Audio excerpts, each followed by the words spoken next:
Hi, everyone. Welcome to another Just Right episode. This is number 2 for us.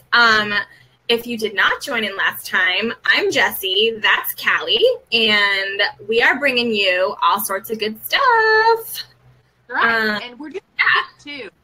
It's not something you have to sit around and like watch us. Well, I guess we do kind of rabbit chase every now and then, but it's not that bad. We're fun though. We're a good time. All right, so you are bringing it to us with the hashtag Just Buzz. Just Buzz. Okay, so I really do have to thank my friend Gabby for this because she actually texted me about it this morning. There was a huge news story that was released today about, and I'm kind of reading over here, ABC, the news, or not the news, but the television station, nabbed a modern Pride and Prejudice drama. And it is actually, the two writers also put together the story that was, what is it called? Beauty and the Beast, the CW's version. Beast. Was it Beastly or was it, no, that was something else. Movie, but it was, no, Beauty and the Beast was, no, I know what you're talking about. And I want to say, okay, one of them developed Pretty Little Liars, like the flagship, it says, ran Freeform's flagship drama, Pretty Little Liars. So, so it's bound to be drama filled. Particularly when you think about, and maybe, I mean, like when I think of Beauty and the Beast, I'm trying to remember correctly, but I think that if I'm thinking of the right one, she was a detective, and he was like, he'd been messed up by some science experiment or something. I never watched it. I never watched it. I just remember her. She was in the Superman, CW Superman. She was in Smallville, right? She was in Smallville. She was Lana, right? Yes. I'm horrible at this. Like, I am one of those that I will actually watch CW, so I should know people's names and stuff. But, but Pretty Little Liars, though, I could talk for hours about. Heavens to Betsy. I've never watched it either. I've never watched it. I know. Everybody tells me how good it is, and I know I need to watch it. It's just one of the, like, because I just need more hours in the day to be able to watch things. I don't have enough time. Netflix, you only need like 40 minutes, like a day, like to get an episode in. Yes, but then my problem is I'm gonna want to just keep watching, and I'm gonna I'm gonna shirk all of my duties and just watch TV all day. I know. Well, and so let me tell you about this buzz. It's so funny because I was kind of excited when I first read it, and then my friend Gabby was like, "Oh, like if you read their version, their novel, their adaptation, or retelling, it is a little crass, like a little on the like they talk about some things like hate sex and stuff like that at the beginning of the novel, and so again, because it's being, so this is an adult version. This is not like, well, I'm thinking this is going to be. I know. I think it's not going to be as wholesome as we all believe Mr. So I'm curious to see how they move it into television. Again, the novel, you never know, because stuff on TV, like even Pretty Little Liars, it's not the same. The books are not the same as the TV show. No, they never are. Yeah, they never are. That way. But anyway, I thought that was exciting for all of our Austen lovers. I teach British Lit, so I'm in that like crew. I don't know if I'm gonna. I don't know if I'm gonna jump into this show if it is more adult, but it's ABC too, so you never know. Like, if it's 9 o'clock, but never know. 9 o'clock. I know. You never know. No. But anyway, so that's my book buzz, my Just Buzz today. All right. So I'm going to jump in with our hashtag Just News. So, so we've all seen how, like, in the last probably 5 or 6 years, Barnes & Noble has kind of not been doing so hot in the book selling market. But they just announced that they have plans to open a bunch of new stores in 2018. But they're going to be a lot smaller than their current stores. So I'm not like a marketing whiz, but I don't know, like, they seem to have a pretty good plan in place for it. I'm interested to see what the smaller stores will look like, and what that will be. Well, I think the one thing that's nice about this is getting back to that small bookstore that I remember loving being in and sitting in and working in and reading in. Yeah. And the cool thing about it, in my mind, is that Barnes & Noble is still going to be Barnes & Noble. So even if it's not there, like even if the book's not there, you know you're still going to be able to order it and get a hold of it. If they still have the same customer service, like I feel like that they've got a pretty good handle on that sort of thing. They do, yeah. And I mean, I still love to go to Barnes & Noble. I mean, granted, I buy most everything on Amazon just because I do, because I love Prime and I love 2-day shipping, and I am impatient and I like to have things at the click of a button. You know, like if I'm reading a book, I want to be able to get it right then. And I have a Kindle, and Nook just never took off. And I know just as an author, their Nook Press was hard to use, and there was issues. I just remember there were being issues with like not getting your royalties and things like that. Whereas, I mean, I know we talk, like, there's so many that talk about Amazon being this conglomerate that's like this huge thing and they hate everybody. And I don't know, like, I think as authors, we have to go where the readers are, you know? Yeah. No, and Unlimited is pretty awesome. Go ahead. I was going to say that the smaller the bookstore, the more indie friendly I think they can be in an in-person situation. I would really hope so. I would wonder if they would let more indies put their books on their shelves, because as of now, they don't. Well, that, and even just the idea of signings. Last year I was part of their book fest, and I helped moderate one of the panels that they were doing. And it was so fun. I was one of 2 indie authors, and then the other 3 were traditional. Okay. Maybe one of them was hybrid, but they were very open to having us there. And I think even if it was smaller, like I think if it were a niche market, I always think of a smaller bookstore or even a smaller store in general being able to know their community better. Right. And I think maybe that would, you never know. Like, I would hope so, because I know there's a lot of us that would love to have our books in there. It's just getting them. Oh, go ahead. Sorry. No, it's just getting them in there is what's hard, you know?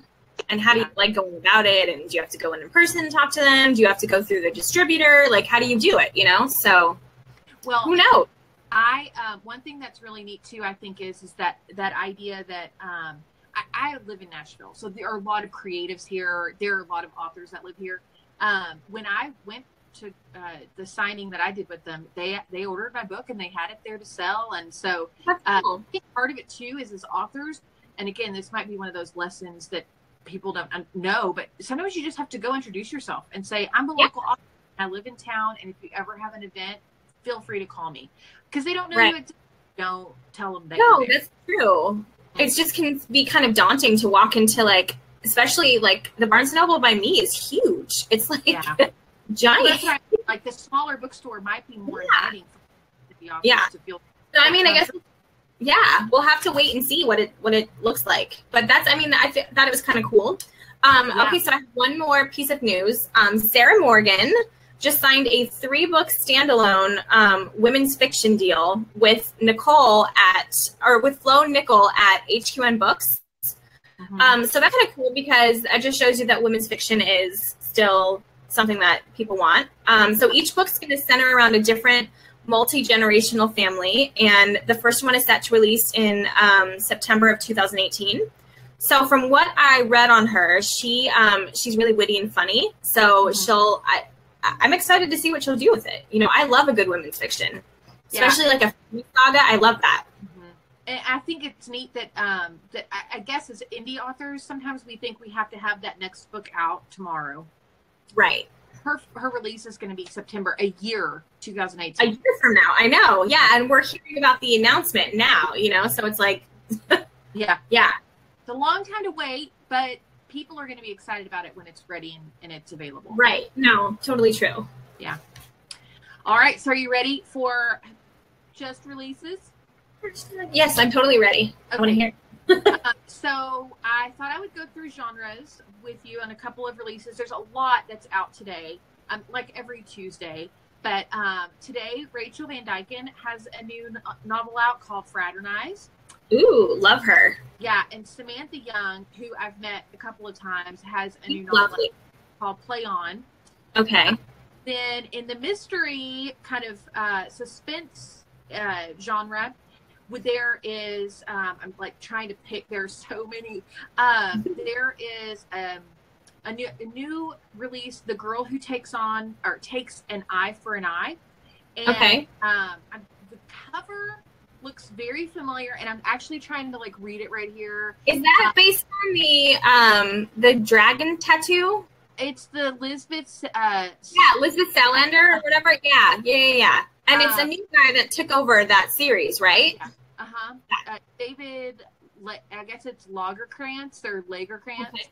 Okay. And then of course there's a Clive Cussler, the Romanov Ransom. He's always got something coming out. It feels like fiction. There are a couple of really beautiful covers this week. I love Fires Everywhere by Celeste Ng is out, and that cover is gorgeous. And The 12 Miles Straight by Eleanor Henderson's another cover that I like. A couple of fantasy novels out today. Magician's Impossible by Brad Abraham. And like I said, there are a couple of these. The Twilight Pariah by Jeffrey Ford.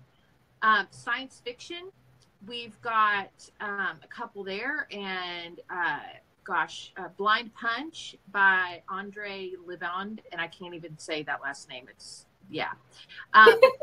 Young adults, this is where you get me excited. And I always feel like I have to like gloss over everybody else so they feel loved too. But young adult Marie Lu, who I adore, her Cross is out, and then we also have a novel by there's so many pretty ones. Ellie Blake has one called Fireblood that just came out. There's another one by Christina Lauren that's called Autobiography. I just have been hearing about that one. Yeah. Just the cover makes me want to read that. I know, and they're the ones that wrote that, like the Beautiful series, like Beautiful Bastard and Beautiful like Stranger. Yeah, those were good. There are even a couple of coloring books out today, y'all. Buffy the Vampire Slayer coloring book out today. That's awesome. Shout out to my Sarah Michelle Gellar. Like I watched it when it was on television because I'm that old. Oh, me too. I totally remember watching it. Yeah. I loved it. I had Angel. I had such a crush on him. He was he was so swoony. I loved Angel. And then later on, I loved Spike. Yeah. Well, it's funny because I remember even starting to watch Bones because of Angel being David Boreanaz. Yes. I love that show too, but they're all not on television anymore. Gosh darn it! Right. So yeah, that is the hashtag just released, and now it's on to just tips. Yes, with the hashtag just tips. Okay, so lately I have been talking to my authors a ton about this to-do lists and how important they are, and knowing what your top 3 will be on your to-do list. Now, Kallie, I've been talking to you a lot about this too. I'm opening my planner. You can see I have it ready for my week. She's got her top 3. Yes. I'm not my other days because they're messy, but it's all about prioritizing what's important in your day to make sure that you're maximizing your productivity. So, on any given day, I probably have 10 or so things that I want to get done. But I know that that's not going to happen because I'm not Superwoman and there are not, 50 hours in the day. So I generally have to decide what are the top 3 things that I have to get done today. And that also helps me with procrastination because if I have 10 things on my to-do list, I will do the ones that are not that important and not do the ones that I really need to do because I'm a procrastinator and I know that about myself. So it's all about knowing what's in your top 3 at any given time. And as soon as you cross something off from that top 3, like that feeling is so good. Like, ooh, I did something I was supposed to do. And then the next day, like if you get 1 and 2 done, then the next day your number 3 is your number 1, and you choose two other new ones to be on your top 3. And maybe you'll have days where you get all 3 done, and then you get down to like 7 on your to-do list, and that's like a fire day for you. But you know, it's all about making it easy for you to get things done. And if you're an author, number 3 should always be writing for you if it's your writing day. You know, I don't expect you guys to be working 7 days a week. And that's what I tell all the girls that I work with is I only work 5. So you should only work 5, you know, like, or less. You know, if 5 is too many for you, then 5 is too many. But if it's a writing day for you, make sure that you put writing somewhere in that top 3, because if you don't, then it's not a priority to you. And if you don't take your career seriously, nobody else will. Yeah. So that is my hashtag just tip for today. I love it. And let me just say, as a creative person, and if you're watching this, you're probably with me, feel like our list should be inspired, you know, like that it should be this creative, like I should do what I feel, but that's a lot. Like that is a lie, right? It's not. That's not. Yeah, it doesn't need to be that way. Yeah, it's tough, and the thing is that when you don't do it, you feel so horrible. You feel like you're not an author, that you're not, you know, good at what you do, and the problem with that is that's another lie. So it's just it builds up on top of, and I feel like if you can just keep this up, at least for me in the last 2, like I guess it's been about a week and a half. I feel. Now, some days I feel really free at like 11 a.m. and some days it's like 11 p.m. But you know what? We're all going to have days like that. You know, we're all going to have days where it's like, okay, it's a battle for me to get even number 1 done on my list, you know, because life will throw stuff at you and you'll get like unexpected meetings, or, you know, the kids will have homework that you need to help them with, or a science project that you didn't know about, you know? So it's okay to give yourself grace too. You know, if you tried really hard to get your stuff done and you still just couldn't manage to get all of your things done, then you know what? Give yourself grace, because we're human and life happens. And as long as you're trying, that's really all that matters. You know, the second you stop trying and just let chaos reign, that's when you're going to start floundering and you're going to feel overwhelmed. Mm-hmm. Nope, you're so right. You're so right. And that's my author coach. That's why. So I wanted to real quick, we have something exciting happening next week. Kallie and I are putting on the very first Just Right retreat. And we've got 4 amazing authors coming to join us here in beautiful California, where I live, to write and have like just fun times together and learn and just be together and have a really fun weekend. And we started planning this, and now all of a sudden it's a week out, and I'm like, oh my gosh, how did that happen? I think we need to have some videos during the weekend, just you know, let everybody see how much fun they are, because next time they won't want to miss it. Yeah, I mean, I'm really excited. I think we for sure like need to be doing some videos while we're there. So be on the lookout for that. We will be together on Thursday next week, because I know, y'all, it's like for the first time ever. I know, like ever. Your skin, like your face. I'm gonna like hug your body. Like I'm gonna like be able to give you smooshy hugs. Like I see her face all the time and I hear her voice, but you guys never in person. I'm like a little kid. I'm all Hufflepuff. So there's like, I'm a good hugger. Like there's this like person I'm just that person. So we're gonna be like in our PJs all weekend, like eating out, riding. It's gonna be like heaven. It's gonna be pretty amazing, and I got some really awesome gifts for the girls to. I can't wait. I'm a terrible terrible. I can't keep secrets either. So I'm just terrible. I know. It's like taking everything in me to not like reach over and grab something and be like, look what I got. Okay. So we have that next week. And then, so we will be joining you again on Tuesday, this next Tuesday. And then you'll see a bunch from us in that next week. And as always, this episode will be on YouTube, and it will also be on my website, jessicagibsoncoaching.com. So, we hope you have a fantastic rest of the week, and you join us next week. All right. Bye. See you next week.